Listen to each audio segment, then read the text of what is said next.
Hi guys, it is April from Getting Huggo With It. Today I am going to chat with you about my first trimester. I am currently 18 weeks pregnant, so I'm into my second trimester now. And I wanted to share with you how the first one went. First trimester, let's get into it.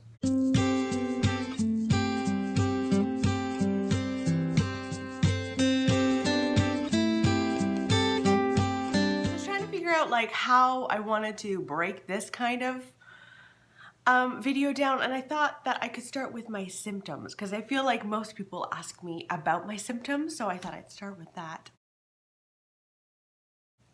I was exhausted all the time, especially in early pregnancy. I was really tired, like to the point that I would have to cancel plans. We were supposed to have a bunch of people over to watch Bird Box on Netflix, which ended up being so awful. But I had to cancel those plans because people were only going to be arriving at 8, and I usually went to bed earlier than 8, like 7:30. I was like, is it safe for me to go to bed now? Is it appropriate? And I just go to bed. So it did get progressively better, and now I'm able to stay up until like 10 or sometimes 11, and I'm normal again. I was also very emotional in the first trimester. I would cry at just about anything, and it was more my own mind. Like I would think Libby's going to die one day, and then just spend like the evening crying about Libby dying one day, or even like Barry's gonna die one day, and then crying about that. I don't know what was going on. It is better. I'm still emotional, but not like randomly, like not like of my own making. I'll cry because I watched something on TV now, but in the first trimester, I would just make up a story that would make me cry, very weird. My morning sickness was pretty intense. I had the whole thing. Like some people, when they get pregnant, it's like just some nausea. I had nausea and vomiting. It started in week 6. It actually started slightly before then, but it was so off and on that I couldn't count it as morning sickness in my head. It just really started week 6. And then it just got like progressively worse. Like, oh my gosh. I threw up in all sorts of weird places. It was so embarrassing. I threw up in the car. We were visiting Barry's friends in Cornwall, which is like an hour and a half away. And they didn't know that we were pregnant at the time, and I didn't want to say anything, and so I just kept it inside. I was able not to throw up at their house, but like as soon as we got into the car, I was like, and here we are. And then I threw up in so many of our sinks. It's kind of embarrassing. Our kitchen sink was prime location number 1. I just couldn't make it to the bathroom if I was like sitting down on the couch and I needed to throw up. I was like, I am not gonna make it to the bathroom. And that did happen several times where I was like on the way and then threw up along the way, which was really embarrassing. But Barry was so good about it. He would like come and help me, and like I tried to like clean myself, but he would get in there and help and make sure I was okay. So that was really nice.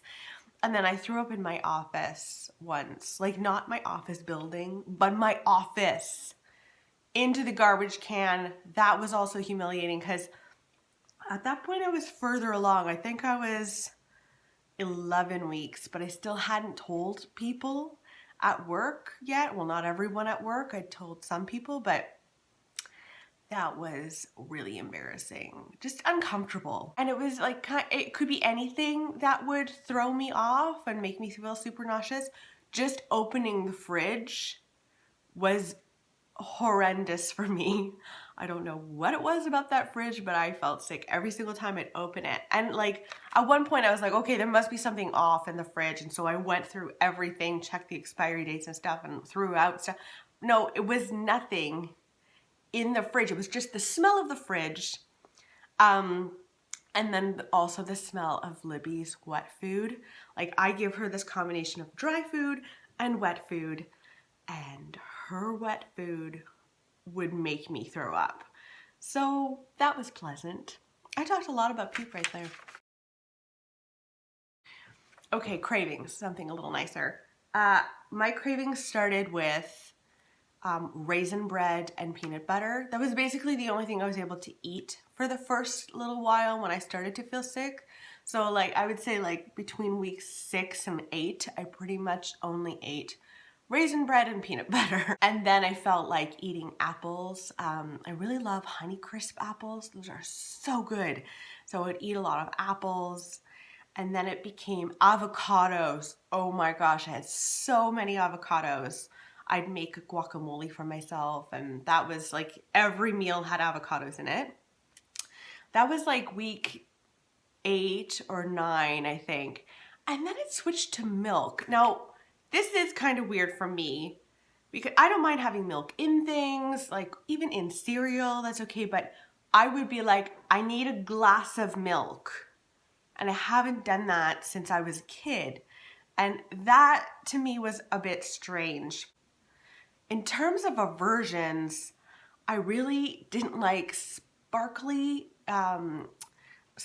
flavored water. You know how you can get like strawberry flavored water or grapefruit or whatever. I could not stand any of those. I drank those almost exclusively when I was preparing for IVF. And yeah, and I still don't want to drink the flavored ones. I don't mind sparkling water on its own, but I can't still have the flavored ones. I don't know why. But yeah, in terms of food and like missing stuff, in the first trimester, like I really didn't miss beer or wine. There was like no part of me that wanted to drink either of those. Barry would have a beer and I was like, I'm sorry for you. I just didn't want them. And then coffee. So here's something that is kind of frustrating. You can have coffee as a pregnant woman. You can't like they don't recommend you have like 5 cups of coffee a day, but you can have a little cup of coffee. I didn't want it in the first trimester at all. Not even a little bit. So yeah, I didn't miss that. I want it now in the second trimester, and I do have it, but just a little bit, and that's good. I thought we could talk about ultrasounds and testing because I had a heck of a lot of them in the first trimester, much more than the normal person. So the first ultrasound that I had was at 5 weeks. That's really early, like no one has that.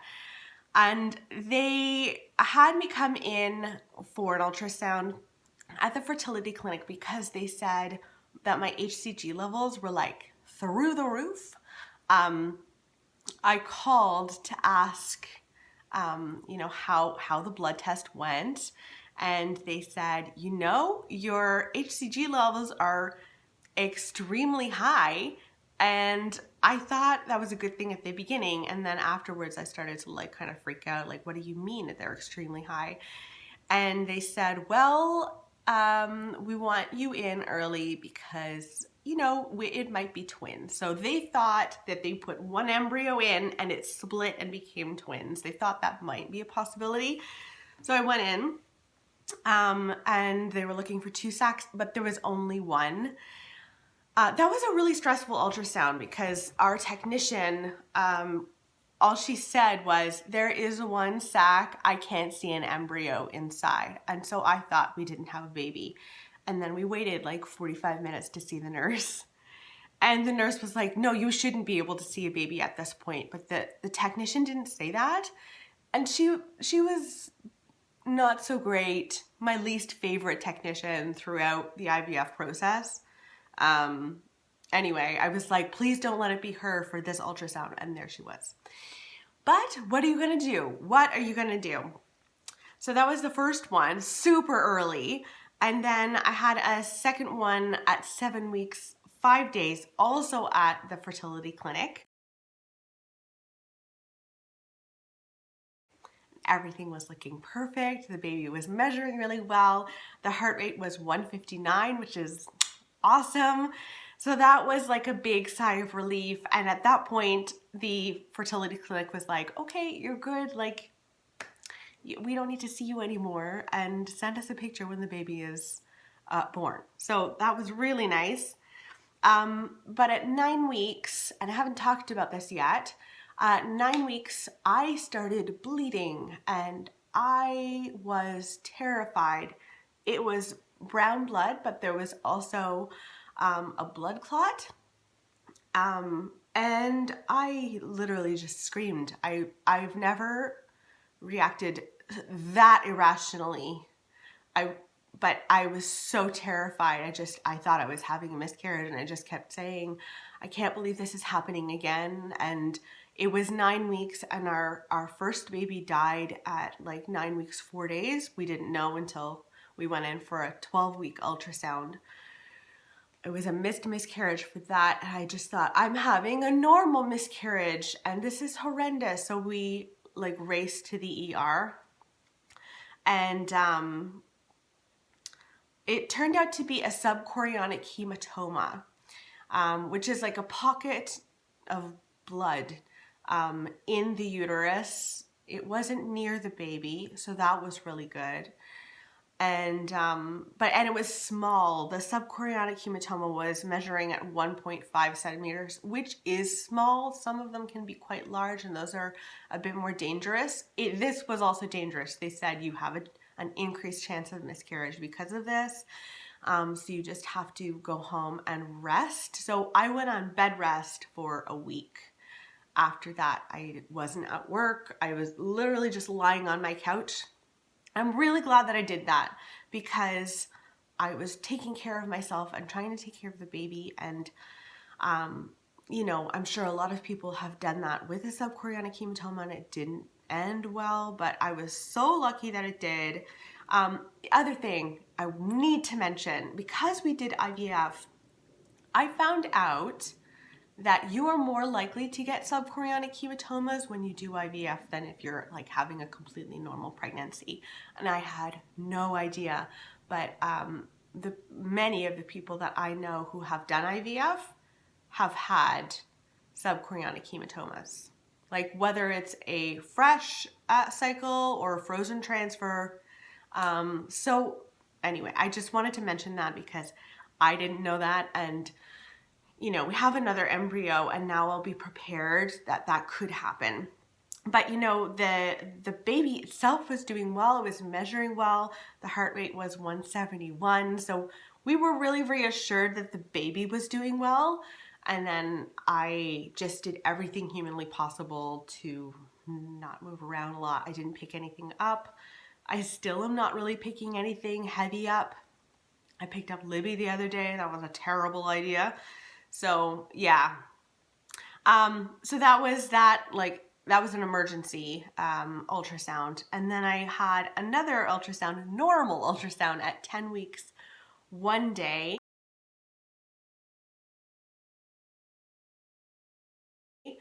to see how things were, to like measure and everything. And that went really well. And that was a huge moment for us because our first baby died at 9 weeks, 4 days. It was really important to us to be able to see the baby soon after that timing.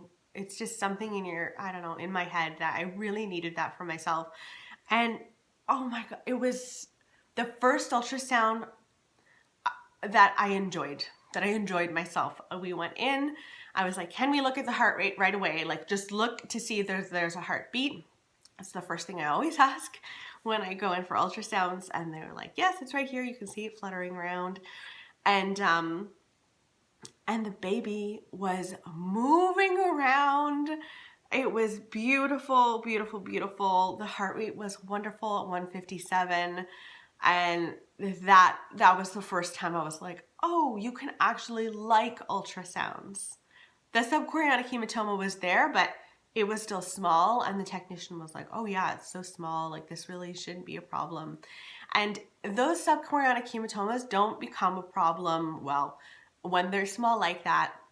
After the first trimester, like once you're out of that, like I'm not worried about it anymore, which is really nice. Then we had another ultrasound at 12 weeks and 4 days. And this was for genetic testing. In this, they're looking for Down syndrome. This is the one where you're doing blood tests alongside it, and they were looking for a trichotomy 18 and something else. I can't remember what the other one is. So all of the testing came back well. Like for my age, everything's looking really good. And the ultrasound itself was so much fun. I loved this ultrasound. The baby was measuring perfectly again, and the heart rate was 147, and it was wriggling around as well, and like it looked more like a baby in this one than any other. And it would like move its back to us and then come back and then move its little legs, and it was just my favorite by far. And again, because we lost the baby, the first baby, at our 12-week ultrasound, I was terrified and nervous for this one as well, but it turned out to just be the most lovely moment, and I just fell madly in love. Like, I'm just so in love with this kid. So all went super well. But best moments were definitely when we found out that we were pregnant at like 3:30 in the morning, December 10th. I'll never forget it. That was fantastic, and we couldn't go back to sleep. And then when I heard the heartbeat on my own for the first time, we have a Doppler at home. We don't use it like every day, but we use it every once in a while. And I was able to hear the baby's heartbeat at 10 weeks, 3 days. It can be hard to find the baby's heartbeat early in a pregnancy, and it took some time. Like, I was trying to find it from, I think, 7 or 8 weeks on, and I was only able to actually hear it at 10 weeks, 3 days. So, but it's really helped me and helped to calm me, and it's just so wonderful. I hope that you guys are having a good day. Again, thank you so much for like cheering us on and being so happy for us. We are really, really grateful for that, and really, really happy that this baby has like an extended bookish family that loves him or her already. So I hope you're doing well, and I will talk with you soon. Okay, bye guys.